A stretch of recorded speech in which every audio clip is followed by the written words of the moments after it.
Folks, drama, bin drama, arap, drama. And I'm serious. Wah. The speed at which events are unfolding on the Kenyan political scene are such that it is very easy to get extremely confused, mixed up, disorientated, everything, so that you even give up and your brain just stops working. That is a fact, because things are moving faster than anybody can analyze them, or even look at the impact they have on our political scene. Okay? Now, for that reason, as we go into the Cambridge Analytica issue, which is a very, very major issue. Indeed, folks, I can term it a major overturn. Yeah, of course, this is a developing story, but this is definitely an overturn.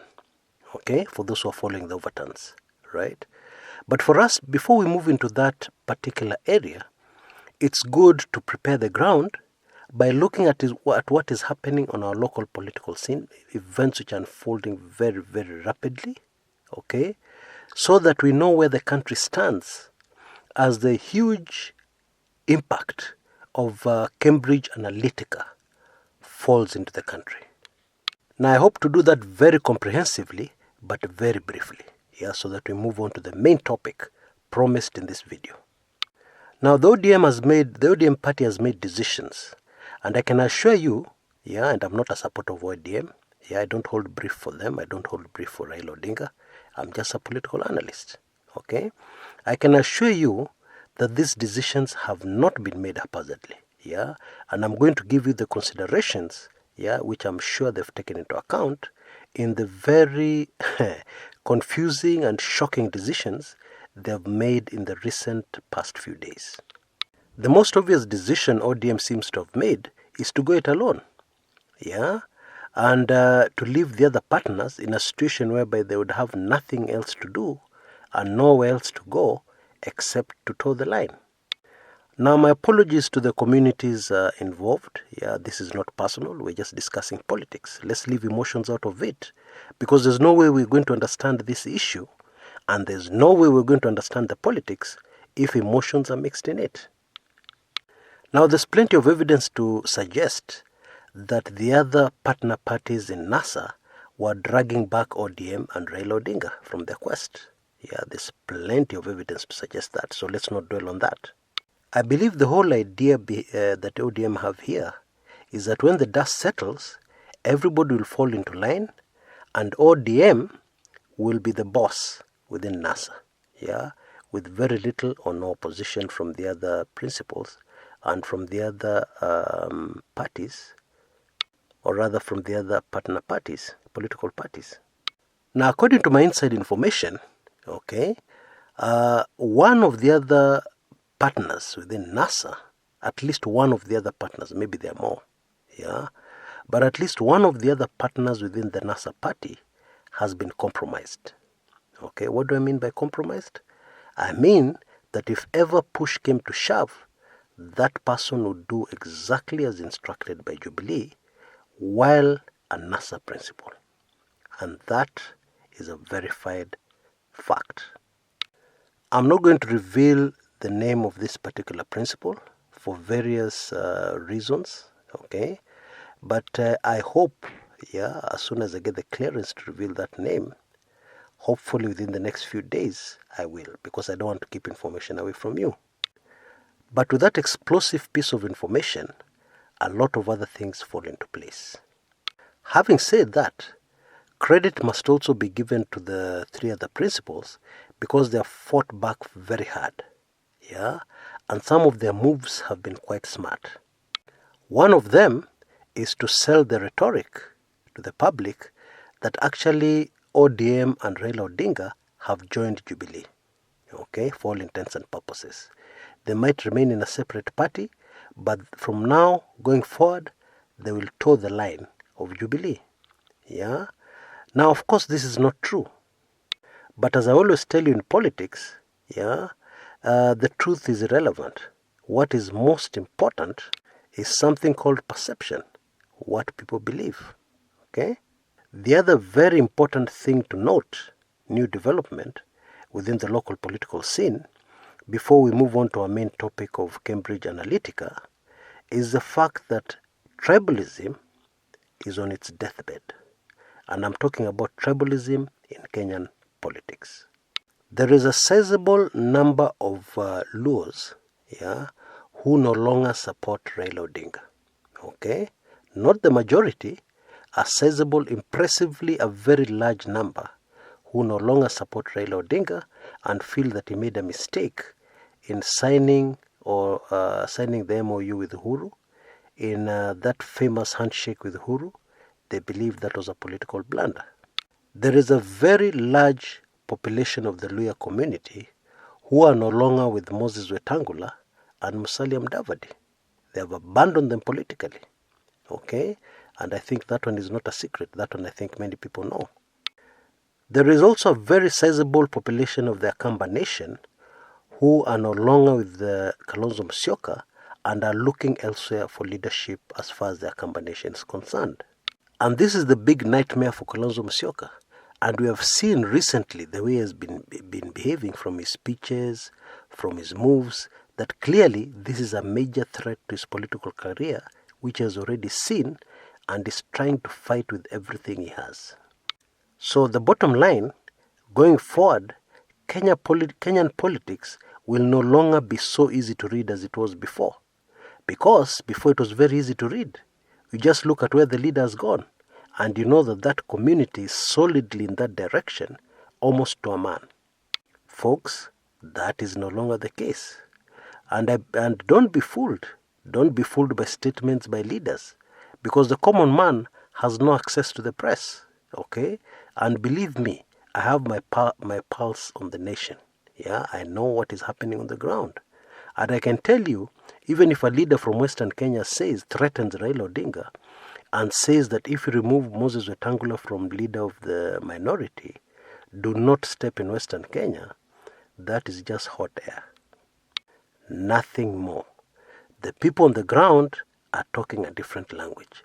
The people on the ground are very disgusted with their leaders, and most of all, the people on the ground are very tired with the old Kenyan tribal politics, and they're very tired with this very long electioneering cycle.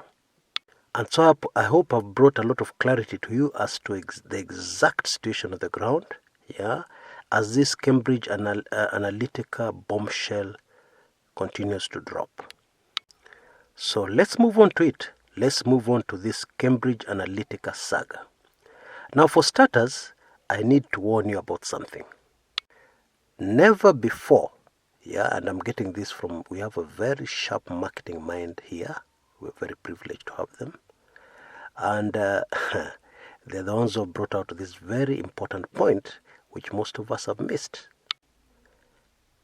Never before, in recent memory, never before, as far back as most of us can remember, has a company chosen such a boring company name, or an organization for that matter.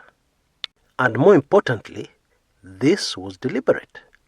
This company is supposed to operate in the shadows. You're not supposed to remember the name of the company. Indeed, to quote what the Western press are saying, the modus operandi of this organization has been ghost in, ghost out, so that there's absolutely no evidence left behind that they were even there, that nobody can actually stand up and say, these people were here. That is the way they operate. And that is precisely the way they operated in Kenya. However, they made a number of blunders in Kenya that served to expose them, and we're going to discuss those. And also there are a number of factors beyond their control which are going down in Kenya, that left behind telltale signs that actually Cambridge Analytica were here. And indeed, this is not news. If you have been following closely news on Kenya, you will have heard the name of this organization come up again and again since August 8th, 2017. And even before that. Of course, we shall go into that in great detail later. But for now, I want you to be warned that this is a very boring name. So what is the effect? The effect is that if anybody breaks a story on Cambridge Analytica, the tendency is to be bored. Yeah, I mean, Cambridge, that means a lot of reading. Analytica, that's analysis.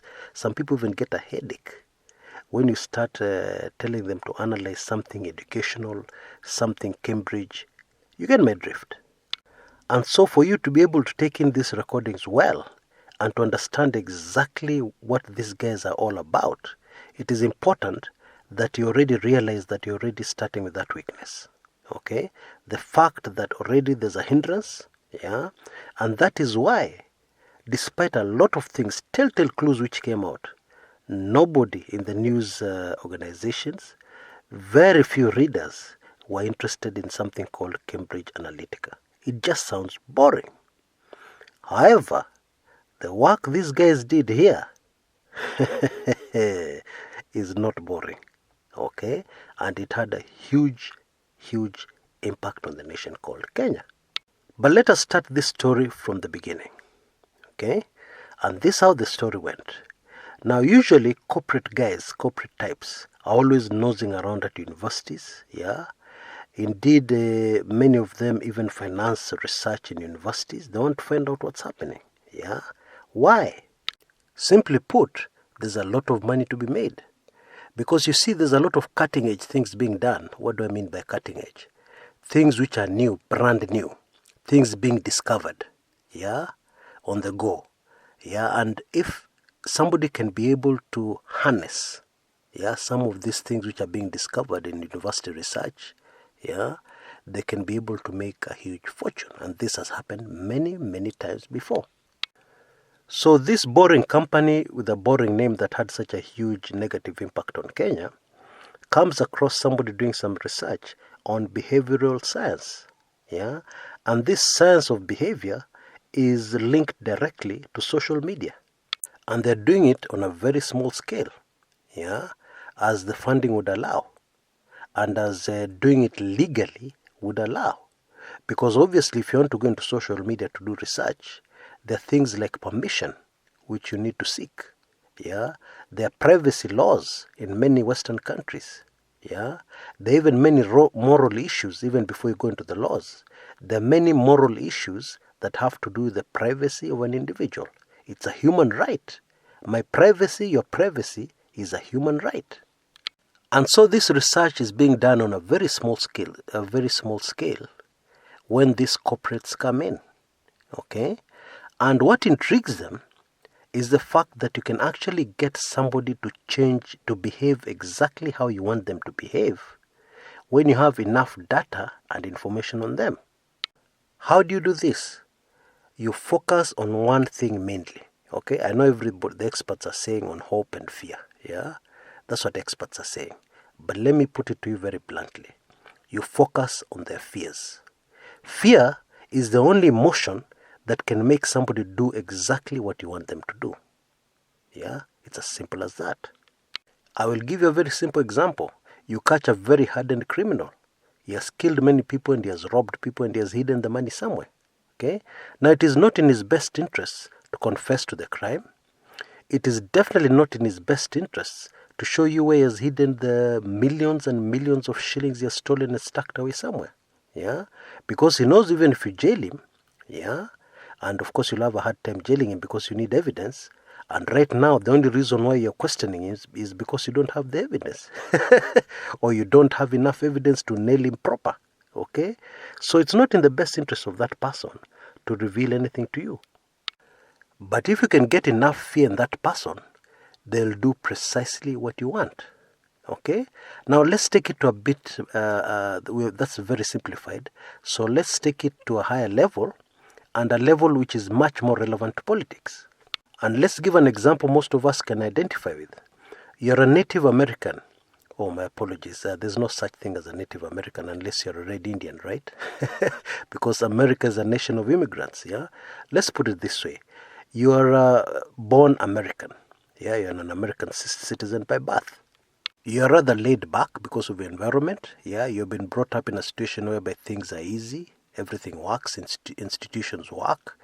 they reward merit. Yeah, everything is working in a way that gives you a lot of opportunities, and therefore you're laid back, you're relaxed. Okay. Now immigrants start coming into the country.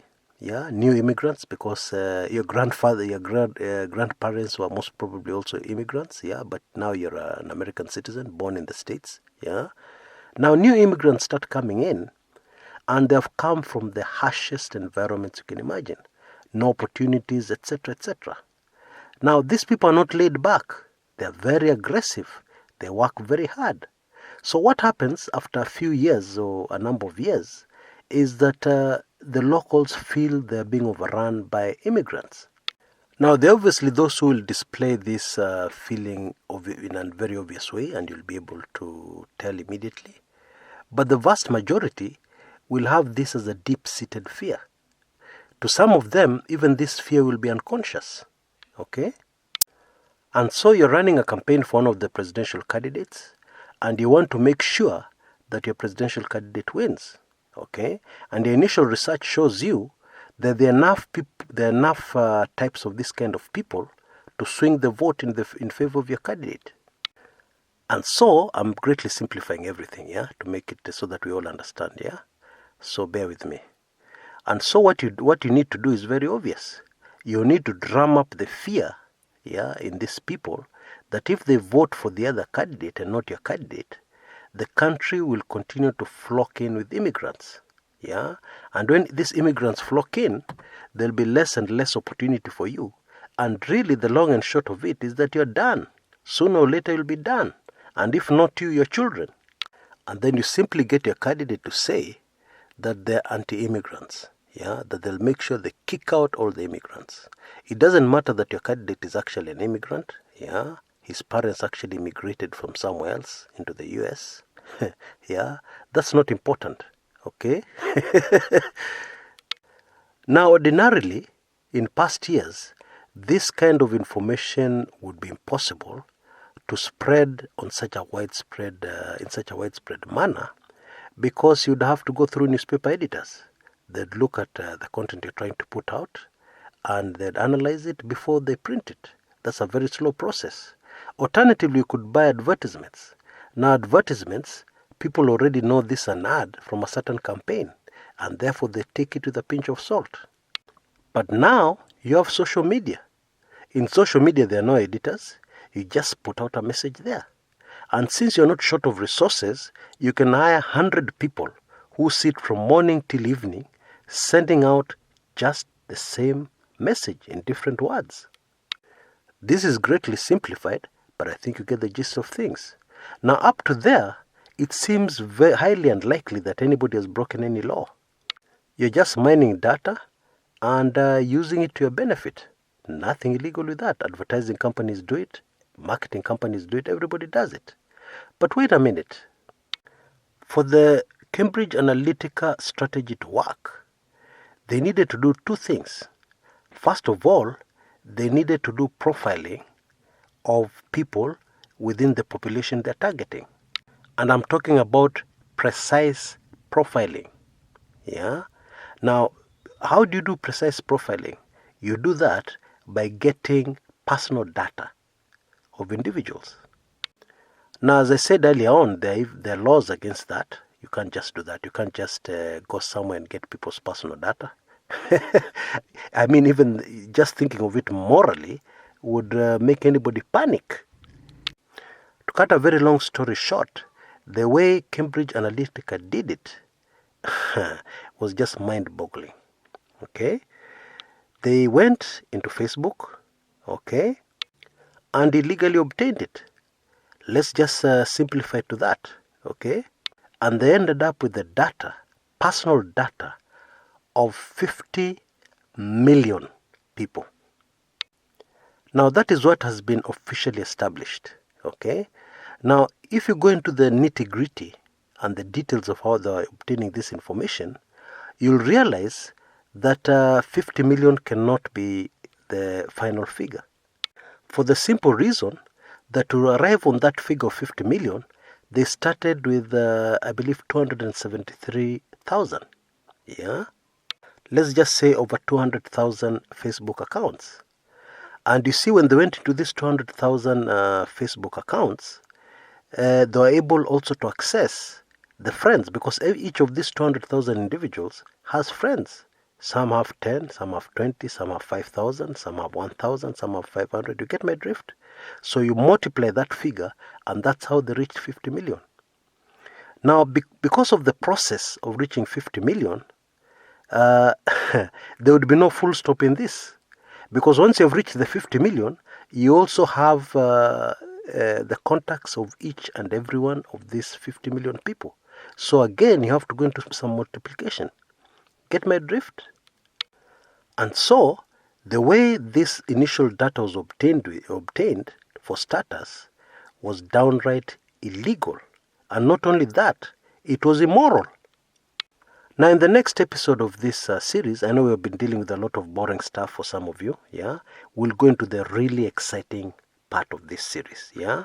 We'll see exactly what was done in Kenya, why it was done, and why there were footprints and marks and telltale signs and evidence left all over the place, yeah, which was not in the original plan of these people, yeah, because remember, ghost in, ghost out. That was the whole idea, okay? Catch you there. You know the usual drill. If you're new to this channel, wait for a link on the top left-hand corner of this video towards the tail end. As soon as you see that link on the top left-hand corner of your screen, click on it, and you'll be on to part 2. If you can't see that link, then most probably you've come in very early. Yeah, give it a few minutes. That link should be up and should be able to go into part 2. Catch you there. This is Chris Kumekucha.